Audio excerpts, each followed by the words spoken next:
और आपकी प्यारी बीवी और हम सबकी प्यारी माँ अम्मा आयशा के कानों में जुमला पड़ा। अम्मा आयशा अल्लाह के नबी से बहुत मोहब्बत करती थी, अपने नबी को बहुत चाहती थी। एक तो नबी थे और दूसरे उनके शौहर भी थे, और बीवी की तो जिम्मेदारी है कि शौहर की इज्जत करे, शौहर का सम्मान करे। जो बीवी सारी दुनिया की नेकी का काम करे, रोजा नमाज करे और कुरान की तिलावत करे, अगर अपने पति का, अपने शौहर का सम्मान न करे, उसकी इज्जत न करे, उसकी खिदमत न करे, वो बीवी अच्छी बीवी नहीं हो सकती, वो जन्नत में नहीं जा सकती। मेरी माओ बहनों, जन्नत में नहीं जा सकती। खूब नमाज पढ़े, खूब रोजा रखे, अगर अपने शौहर की इज्जत नहीं करती, शौहर का एहतराम नहीं करती, शौहर को सम्मान नहीं देती, वो जन्नत में नहीं जा सकती। इसीलिए अल्लाह के नबी फरमाते इज़ा सल्लतिल मरअतु खम्सहा व सामत शहरहा व अतात ज़ौजहा व अहसनत फरजहा।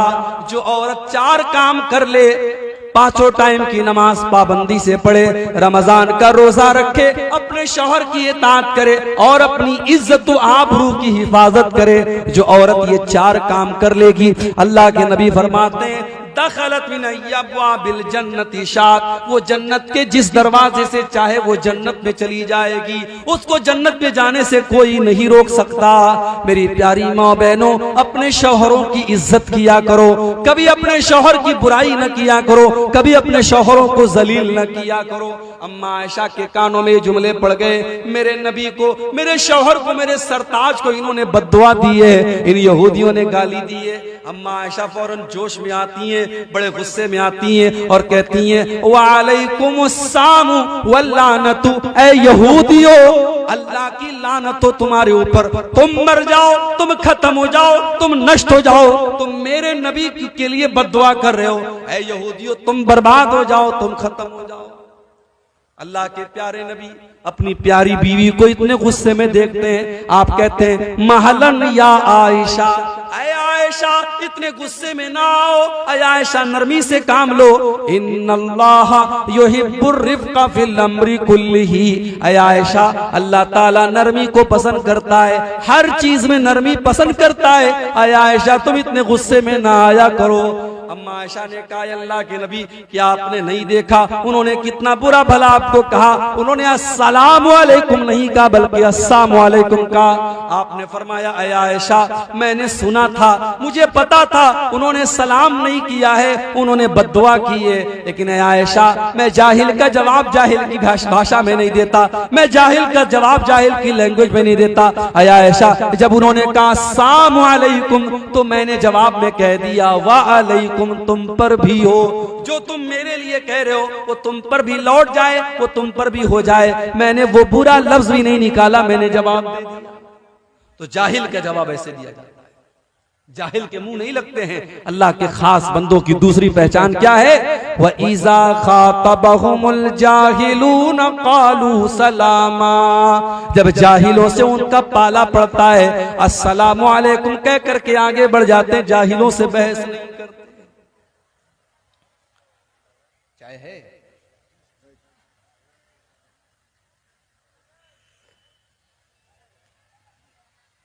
जाहिल किसको कहते हैं पता है?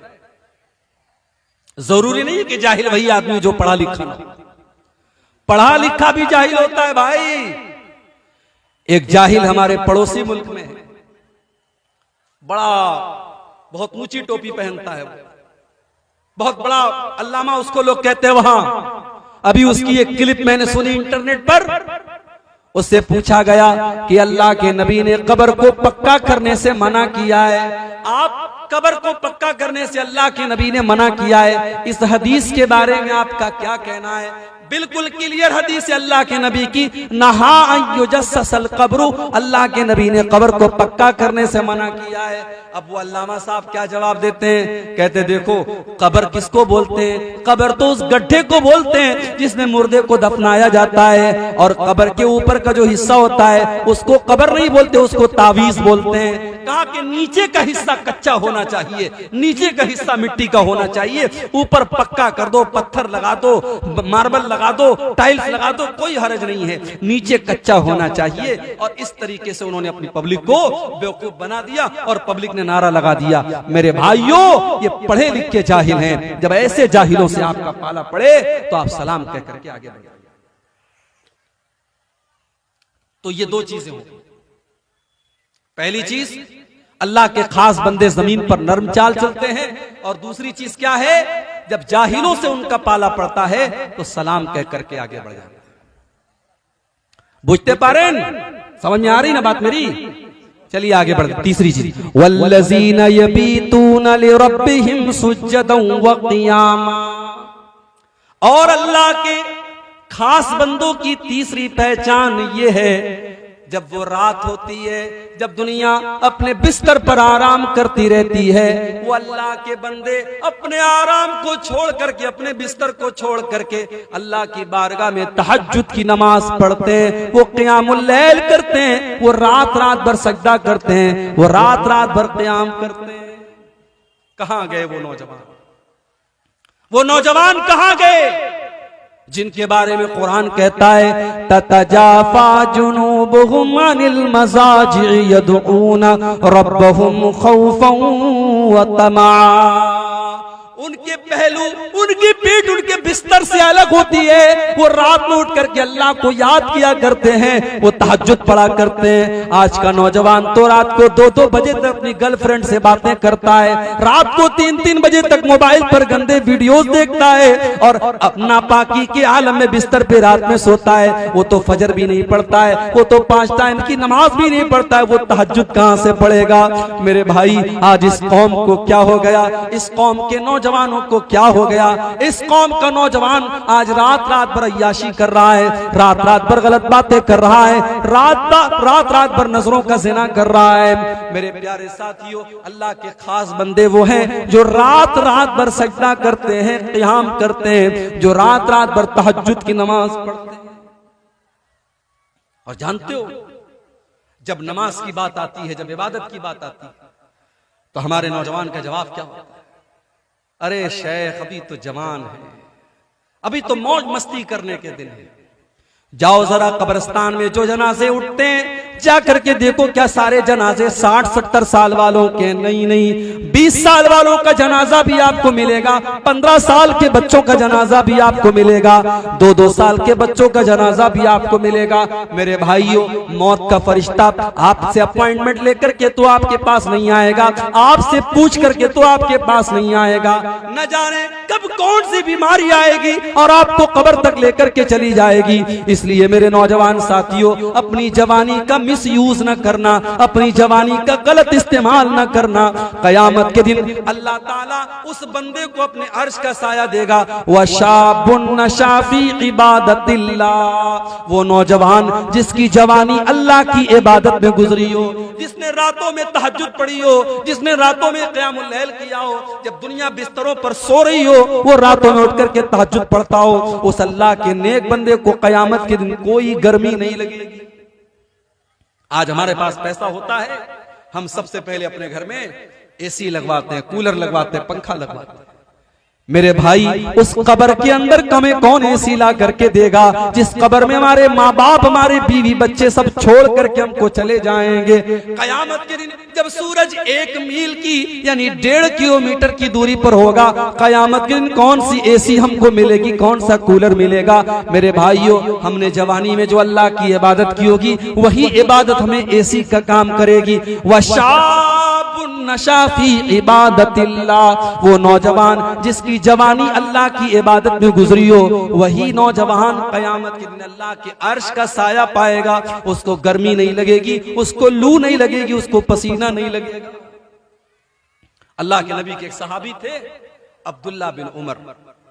ये किसके बेटे थे? हजरत उमर के बेटे थे। हजरत उमर कौन थे? अल्लाह के रसूल के ससुर थे। ससुर समझते नहीं समझते आप?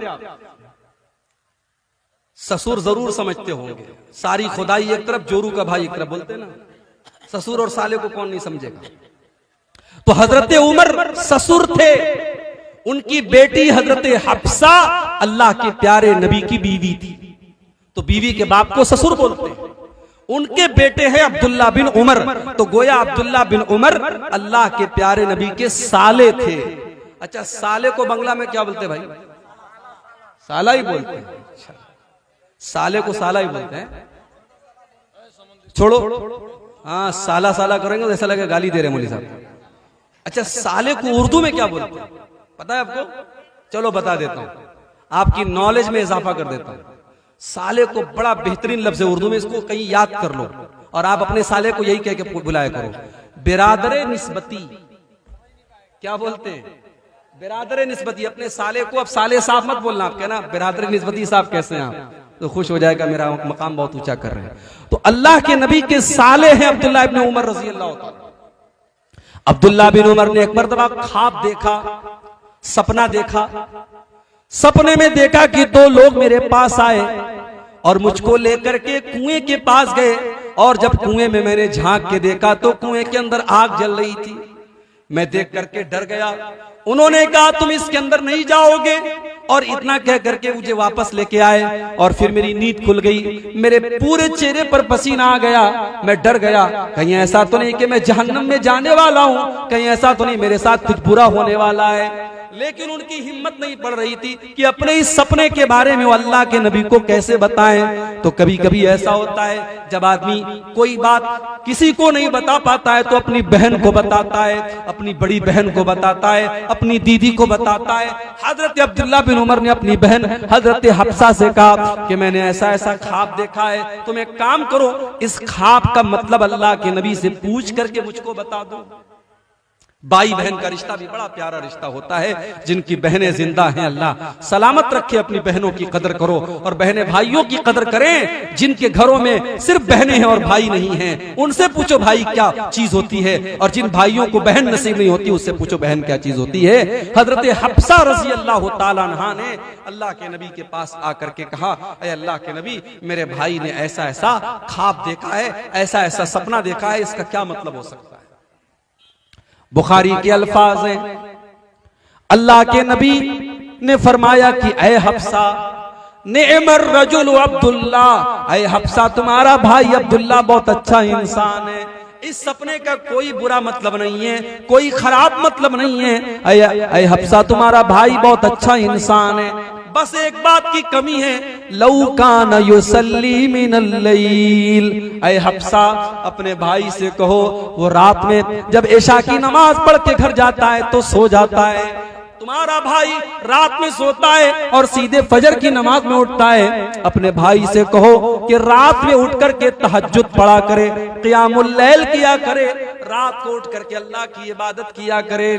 हजरत हफ्सा आती हैं और अपने भाई को ये बात बताती हैं कि अल्लाह के नबी ने तेरी तारीफ की है और कहा है कि तेरा भाई बहुत अच्छा इंसान है, बस एक बात की कमी है, वो रात में तहज्जुद नहीं पढ़ता है। ओ मेरे नौजवान साथियों, रात रात भर जलसे आपने सुने हैं, तकरीरें आपने सुनी है, मगर एक कान से सुन करके दूसरे कान से उड़ा देने की हमारी और आपकी आदत है। जरा अब्दुल्ला बिन उमर को देखो, जब उनके कानों में अल्लाह के नबी के ये जुमले पड़ गए कि अल्लाह के नबी ने मेरी तारीफ की है और ये कहा है कि अब्दुल्ला बहुत अच्छा इंसान है, बस एक बात की कमी है, वो रात में तहज्जुद नहीं पढ़ता है। बुखारी के अल्फाज हैं, फकाना ला यनामु मिनल लैल इल्ला कलीला।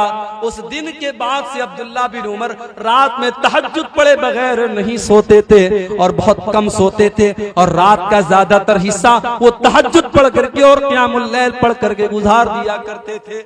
मेरे भाई, नमाज की पाबंदी करो और 5 टाइम की नमाज के साथ साथ कोशिश करो, अगर लंबी नहीं पढ़ सकते तो छोटी छोटी, अगर 8 रकात नहीं पढ़ सकते तो 6 रकात सही, 4 रकात सही, 2 रकात सही, तहज्जुद पढ़ने की आदत डालो। वल्लज़ीना यबीतूना लिरब्बिहिम सुज्जदन व क़ियामा। जिनकी गोद सुनिए, जिन औरतों को बच्चा नहीं हो रहा है और शादी के कई साल हो गए हैं, उन जोड़ों से कहूंगा रात में तहज्जुद पढ़ा करो। रात का टाइम कबूलियत का टाइम होता है, रात में अल्लाह दुआओं को सुना करता है। 5 टाइम की नमाज की पाबंदी करो और रात में तहज्जुद पढ़ के अल्लाह के सामने गिड़गिड़ा की औलाद मांगो। जिस अल्लाह ने ज़करिया अलैहिस्सलाम को 90 साल की उम्र में बेटा दिया था और 85 साल की उम्र में इब्राहिम को बेटा दिया था, वो अल्लाह आपको भी बेटा देगा। रात में उससे मांगा करो। जिनके कारोबार में बरकत नहीं हो रही है, जिनके बिजनेस में लॉस हो जा रहा है, जिनको नौकरी नहीं मिल पा रही है, जो इम्तिहान में फेल हो जाया करते हैं, अपनी मेहनत करने के साथ साथ नमाज की पाबंदी करो मेरे भाई, और रात में तहज्जुद पढ़ने की आदत डालो। ये अल्लाह के स्पेशल बंदों की पहचान है। वल्लज़ीना यबीतूना लिरब्बिहिम सुज्जदन व क़ियामा। तो ये हो गई तीसरी पहचान, अल्लाह के खास बंदे रात में तहज्जुद की नमाज पढ़ते हैं। अच्छा, जब आदमी तहज्जुद पढ़ेगा तो बोलो वो आदमी बुरा होगा कि नेक होगा? जाहिर है नेक होगा, मुत्तकी होगा, परहेजगार होगा। हमारे यहाँ तो जो बेचारा 5 टाइम की नमाज पढ़ता है उसको लगता है कि मैं तो जन्नत मेरे बाप की हो गई, जन्नत में मैंने टिकट बना लिया। ये अल्लाह के खास बंदे तहज्जुद पढ़ रहे हैं, रात रात भर जाग रहे हैं, लेकिन उसके बाद भी वो अल्लाह से डरते रहते हैं। उनकी चौथी पहचान क्या है? वल्लज़ीना यक़ूलूना रब्बना सरिफ़ अन्ना अज़ाब जहन्नम इन्ना अज़ाबहा कान गरामा। मेरे बंदे वो हैं जो अल्लाह से दुआएं किया करते हैं कि अल्लाह तो हमको जहन्नम के अजाब से बचा ले। जहन्नम का अजाब तो बड़ा खतरनाक है, ये इंसान से चिपक जाने वाला और इंसान से चिमट जाने वाला है। इन्नहा साअत मुस्तक़र्रन व मुक़ामा। जहन्नम बड़ा ही बुरा ठिकाना है, बड़ी बुरी जगह है। पता ये चला कि तहज्जुद पढ़ करके भी वो अल्लाह से डरते रहते हैं और जहन्नम से बचने की दुआएं करते रहते हैं। इसलिए मेरे भाई कभी भी ये मत सोचो मैं नमाज पढ़ रहा हूँ, मैं कुरान पढ़ रहा हूँ, मैं नेकी का काम कर रहा हूँ तो मैं बहुत नेक बन गया, मैं बहुत मुत्तकी बन गया। बल्कि अल्लाह के अजाब से डरा करो और दुआ किया करो अल्लाह हमको जहन्नम के अजाब से बचा ले। जहन्नम कोई मामूली चीज नहीं है, जहन्नम बड़ी खतरनाक चीज है और जहन्नम इंतजार कर रही है कि अल्लाह का बंदा कब गलती करे, कब अल्लाह की नाफरमानी करे और जहन्नम का शिकार बन जाए। इन्न जहन्नम कानत मिरसादा लित्तागीन माबा लाबितीन फीहा अहकाबा। जहन्नम घाट में बैठी है, जहन्नम इंतजार में बैठी है, जहन्नम प्रतीक्षा कर रही है। अल्लाह के नाफरमान लोगों का ठिकाना है जहन्नम। जो जहन्नम में जाएंगे तो हमेशा हमेशा रहेंगे, जो काफिर होंगे, जो मुशरिक होंगे। ला यज़ूक़ून फीहा बरदन वला शराबा। जहन्नम के अंदर ठंडा पानी न मिलेगा, जहन्नम के अंदर गरम हवा और आग होगी और उनको कोई ठंडक नसीब न होगी, उनको कोई खाना न मिलेगा, कोई पानी न मिलेगा, खौलता हुआ पानी और पीपो मवाद उनको मिलेगा। तो रहमान के खास बंदे जहन्नम से अल्लाह की पनाह मांगो। 4 चीज हो गई, आगे बढ़ते हैं 5वीं चीज। बहुत गौर से सुनिएगा, इंशाअल्लाह आज की तकरीर में कुछ आपको दे के जाऊंगा, कुछ सीख करके यहां से आप जाएंगे। अल्लाह के खास बंदों की पहचान आपको बता रहा हूं, सब्र से और सुकून से आप बैठिए, इंशाअल्लाह ये टॉपिक पूरा करके मैं यहां से उठूंगा। 4 चीजें हो गई, 5वीं चीज वल्लज़ीना इज़ा अनफ़क़ू लम युसरिफ़ू व लम यक़तुरू व कान बैन ज़ालिका क़वामा।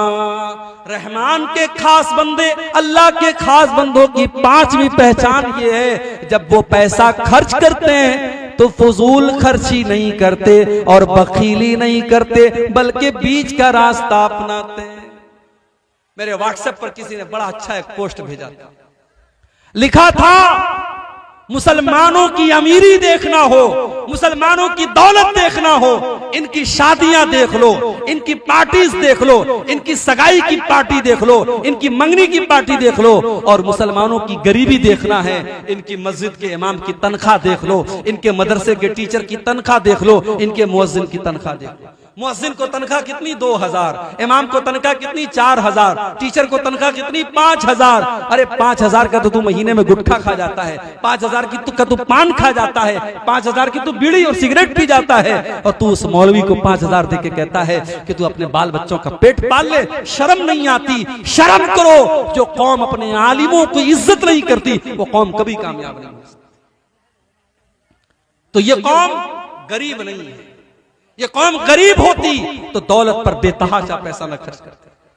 बनारस में एक आदमी की शादी, अपने लड़के की शादी की उसने, तो लड़की वालों से डिमांड की हम बहुत बड़े लोग हैं, हम बारात लेके आएंगे, हमारे लिए बनारस का सबसे कीमती लॉन बुक होना चाहिए। मुझे मेरे बनारस के भाइयों ने बताया कि उस लड़की का बाप भी चूंकि बहुत पैसे वाला था, उसने अपने बारातियों के लिए जो लॉन बुक किया, एक दिन के सिर्फ लॉन की कीमत, अभी खाने की बात छोड़ दो, खाना कितना महंगा रहा होगा, सिर्फ लॉन की कीमत, लॉन के अंदर जो डेकोरेशन था, जो कुर्सियां थी, जो टेंट लगा था, उस लॉन की कीमत 8 लाख रुपए थी।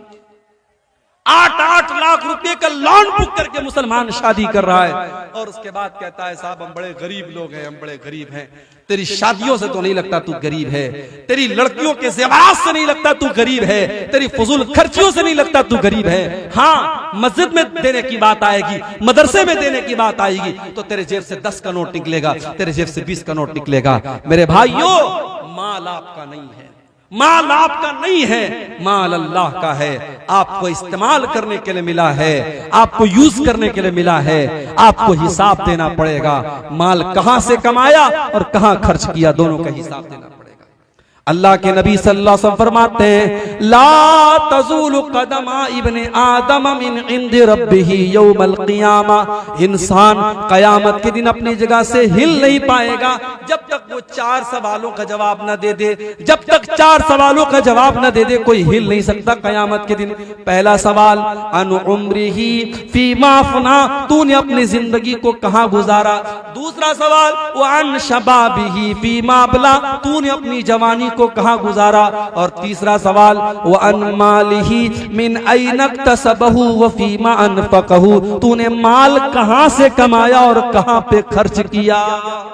आमदनी का हिसाब भी देना है और खर्च का भी हिसाब देना है, कहां से कमाया और कहां खर्च किया।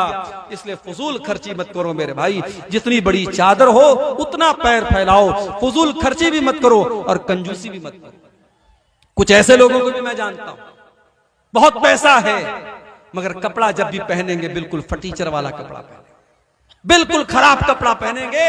वो दिखाना नहीं चाहते कि हम पैसे वाले हैं। अगर अल्लाह ने आपको दौलत दी है, अच्छा खाओ, अच्छा पहनो मेरे भाइयों, और अपने परिवार को भी अच्छा खिलाओ, अच्छा पहनाओ। अल्लाह के नबी फरमाते हैं, जो दीनार तुम अल्लाह के रास्ते में खर्च करते हो, जिस दीनार के जरिए तुम किसी गरीब की मदद करते हो, और जो दीनार तुम अपने बाल बच्चों पर खर्च करते हो, उसमें सबसे ज्यादा सवाब तुमको उस पर मिलेगा जो तुम अपने परिवार के ऊपर, अपने बाल बच्चों के ऊपर खर्च करते हो। परिवार के ऊपर भी खर्च करो। और अपनी माँ बहनों से कहना चाहूंगा, शौहर अगर कंजूस है और आपकी जरूरतों को पूरा नहीं कर रहा है, आपकी जरूरत की चीजें नहीं ला रहा है, तो शौहर के पॉकेट में से बगैर बताए पैसा ले सकते हैं।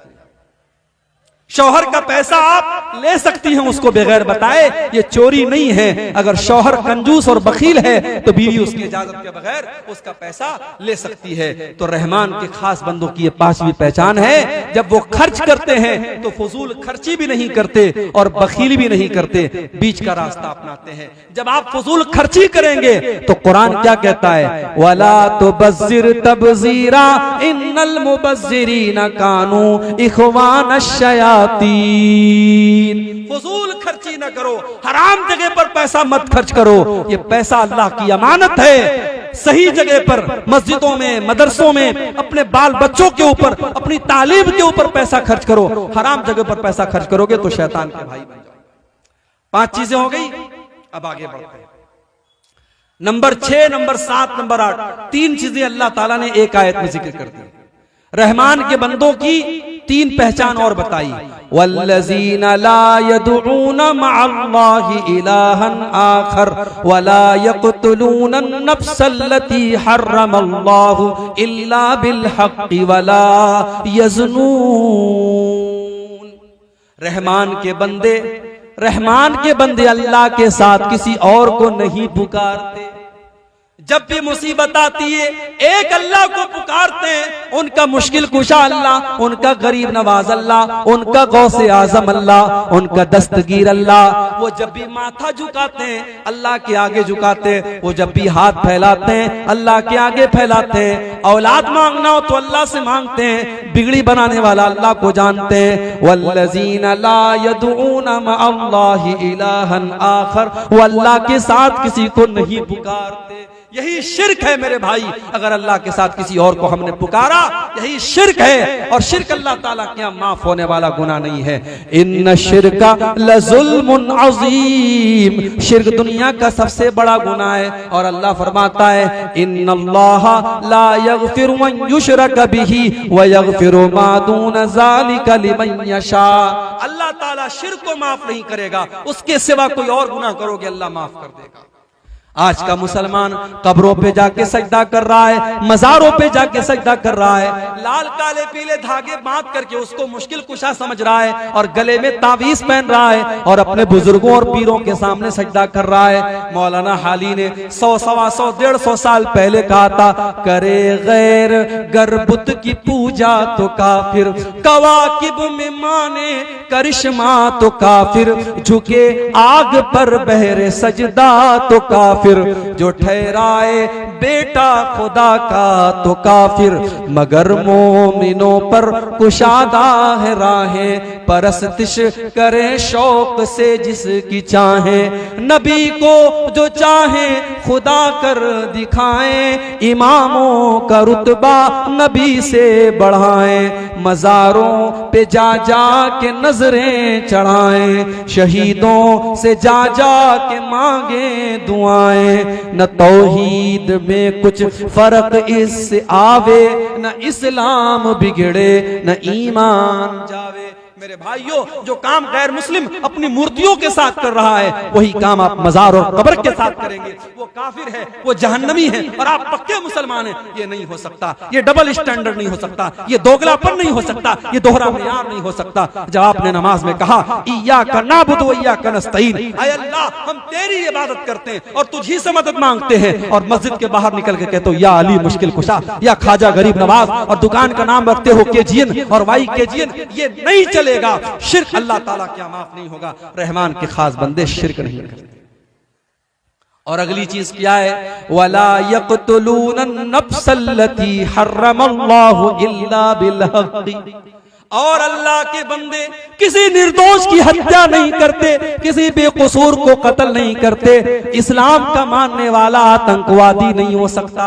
इस्लाम का मानने वाला वो इंसान है जिसने उत्तराखंड में सुरंग के अंदर फंसे हुए 15 नौजवान, 15 मजदूर 15 दिन से फंसे हुए थे। उन मजदूरों को निकालने वालों में एक मुसलमान लड़का कुरैशी, उसका नाम कुरैशी खानदान का वो लड़का, मुसलमान लड़का, उसने अपना दिमाग लगा करके, अपना टैलेंट लगा करके उन मजदूरों को निकाला था। मेरे भाइयों, हमारा इतिहास रहा है, हमने जानों को बचाया है, हमने जान नहीं ली है। हमने तो देश को आजाद करने के लिए हमारे उलमा ने अपना खून बहाया है और काला पानी की सजाओं को झेला है। हाँ, इस्लाम का नाम लेकर के कोई अगर निर्दोषों की हत्या करता है, उसके लिए इस्लाम जिम्मेदार नहीं है, उसके लिए इस्लाम को ब्लेम नहीं किया जा सकता है। इस्लाम तो क्या कहता है, एक निर्दोष की हत्या करने वाला पूरी मानवता को कत्ल करने वाला है। मन कतल नफ्सन बिगैरि नफ्सिन औ फसादिन फिल अर्ज़ि फकअन्नमा कतल अन्नास जमीआ, एक इंसान की हत्या करने वाला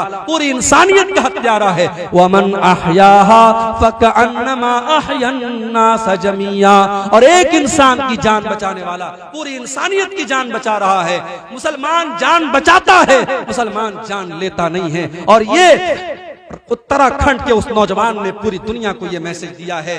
लॉकडाउन में मुसलमानों ने सफर से आने वाले मुसाफिरों को और मजदूरों को खाना खिलाया और पानी पिलाया, और सरकार ने और हुकूमत के लोगों ने और फिरका परस्तों ने उन्हीं लोगों को बदनाम किया और मीडिया वालों ने उन्हीं लोगों को बदनाम किया। नहीं मेरे भाई, मुसलमान इस देश में हमेशा जब भी कोई संकट आया, कोई मुसीबत आई, मुसलमान हमेशा साथ देने वाला और मुसीबतों में लोगों की मदद करने वाला रहा है। हमारा इतिहास इस बात का साक्षी रहा है, हमारी तारीख इस बात की गवाह रही है। वल्लज़ीना ला यक़्तुलून नफ्सल्लती हर्रमल्लाहु इल्ला बिलहक़्क़ि, अल्लाह के खास बंदे किसी को कत्ल नहीं करते, किसी की जान नहीं लेते, किसी बेकसूर की हत्या नहीं करते। वला यज़नून, और वो ज़िना नहीं करते, वो बदकारी नहीं करते, ज़िना नहीं करते।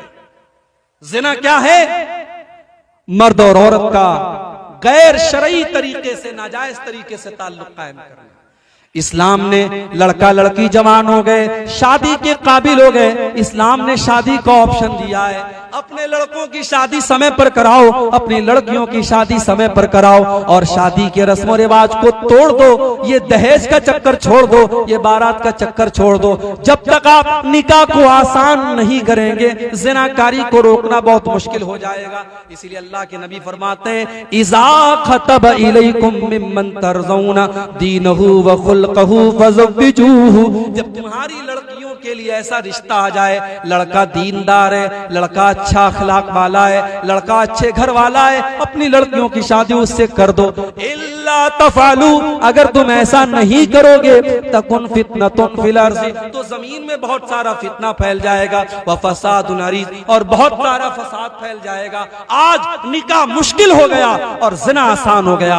आज फेसबुक की चैटिंग और व्हाट्सएप की चैटिंग के जरिए आज नौजवान लड़का लड़की एक दूसरे से बातें करते हैं, और फिर बाद में जाकर के मुलाकात तक होती है, और होटल के कमरों में जाकर के जिना तक होता है। मेरे भाइयों, इस कौम का नौजवान आज जिनाकारी की तरफ भी जा रहा है। और इसीलिए अल्लाह जब कुरान में जिना का जिक्र करता है, तो अल्लाह ये नहीं कहता है कि जिना मत करो, बल्कि अल्लाह क्या कहता है, वला तक़रबुज़्ज़िना इन्नहु कान फ़ाहिशतन व साअ सबीला। जिना के करीब भी न जाना, जिना के पास भी न जाना, ये बड़ा ही गंदा रास्ता है। मेरी प्यारी माँ बहनों, आपको जो ये हुक्म दिया गया कि आप जब भी घर से निकलो तो पर्दे में निकलो, ये हुक्म क्यों दिया गया? ताकि ज़िनाकारी का रास्ता बंद हो जाए। औरत से कहा गया जो तेरे महरम रिश्तेदार नहीं है, तेरी खाला का लड़का है, तेरे मामू का लड़का है, तेरे चाचा का लड़का है, वो तेरा महरम नहीं है, उससे तेरी शादी हो सकती है। जब तू जवान हो गई तो अपने खाला के लड़के से भी पर्दा किया कर, अपने मामू के लड़के से भी पर्दा किया कर, अपने चाचा के लड़के से भी पर्दा किया कर। अपने घर के गार्जियनों से मैं कहता हूं, अपनी बेटियां, जब आपकी बेटियां जवान हो जाएं, जब आपकी लड़कियां जवान हो जाएं, तो जिस तरीके से गांव के बच्चों से बचाते हो, जिस तरीके से गांव और मोहल्ले के लड़कों से अपनी बेटियों को बचाते हो, वैसे ही मामू के, खाला के और चाचा के लड़कों से भी बचाया करो। वो आपकी बेटियों के लिए गैर महरम है। इसी तरीके से देवर भाभी का रिश्ता है। देवर भाभी में हमारे यहाँ हंसी मजाक हो रहा है। देवर भाभी को बाइक पर बिठा करके घूम रहा है, और भाभी अपने देवर के कंधे पर हाथ रख के जा रही है, और जीजा और साली साथ में घूम रहे हैं। मेरे भाइयों, ये ज़िनाकारी के चोर दरवाजे हैं, ये ज़िनाकारी तक समाज को लेके जाने वाले रास्ते हैं। इसीलिए इस्लाम ने हर वो चोर दरवाजा बंद कर दिया जहां से समाज के अंदर ज़िनाकारी आ सकती है, और अल्लाह ने साफ कह दिया, वला तक़रबुज़्ज़िना, ज़िना के करीब भी न जाना, कोई ऐसा काम न करना जिससे तुम ज़िना के करीब जाओ, इसलिए कि ज़िना बहुत गंदा काम और बहुत बुरा रास्ता है। तो रहमान के बंदे ज़िना नहीं करते, शिर्क नहीं करते, कत्ल नहीं करते, ज़िना नहीं करते, और ये तीन सबसे बड़े बड़े पाप हैं। अल्लाह के नबी से पूछा गया सबसे बड़ा पाप क्या है? आपने फरमाया अंतजाल लिल्लाहि निद्दन व हुवा खलक, सबसे बड़ा पाप ये है तुम अल्लाह के बराबर किसी को ठहरा दो। फिर पूछा गया अय अल्लाह के नबी उसके बाद सबसे बड़ा पाप क्या है? आपने फरमाया अन तक़तुल वलदक खशियता यतामा, अपनी औलाद को कत्ल कर दो इस डर से कि वो कल तुम्हारे साथ खाएगी। औलाद को कत्ल करना, मेरे भाई, आज माँ के पेट में भी औलाद को कत्ल किया जा रहा है, आज एबॉर्शन किया जा रहा है, आज माँ के पेट में हमल को जाये किया जा रहा है। 1400 साल पहले लोग बेटियों को पैदा होने के बाद जमीन में गाड़ा करते थे, और आज का इंसान इतना हैवान हो चुका है, वो माँ के पेट में अपने औलाद को मार डालता है और अपनी औलाद को कत्ल कर डालता है। मेरे भाइयों, शिर्क के बाद सबसे बड़ा गुनाह ये अल्लाह के नबी फरमाते हैं अपनी औलाद को कत्ल कर दो इस डर से कि वो तुम्हारे साथ खाएगी। फिर पूछा गया अय अल्लाह के नबी उसके बाद सबसे बड़ा गुनाह क्या है? आपने फरमाया अपने पड़ोसी की बीवी के साथ जिना करो। जिना तो किसी के साथ भी हराम है, लेकिन पड़ोसी पड़ोसी पर विश्वास करता है, पड़ोसी पड़ोसी पर भरोसा करता है। अगर इंसान अपनी पड़ोसन के साथ जिना करता है तो ये बहुत बड़ा गुनाह है। मेरे प्यारे साथियों, ये तीन बड़े बड़े गुनाह हैं जिनका यहां अल्लाह ने जिक्र किया है। तो रहमान के खास बंदे इन तीन गुनाहों से अपने आप को बचाते। वो शिर्क नहीं करते, वो कत्ल नहीं करते, वो ज़िना नहीं करते। वमन यफ़अल ज़ालिका यल्क़ा असामा, और जो ये तीन काम करेगा, जो शिर्क करेगा, जो ज़िना करेगा, जो कत्ल करेगा, वो बहुत बड़ा गुनहगार है। युज़ाअफ़ लहुल अज़ाबु यौमल क़ियामति व यख़लुद फ़ीही मुहाना। और अगर मुसलमान ये तीनों काम करता है तो उसको डबल अज़ाब दिया जाएगा और वो जहन्नम में हमेशा, जो शिर्क करेगा वो जहन्नम में हमेशा रहेगा।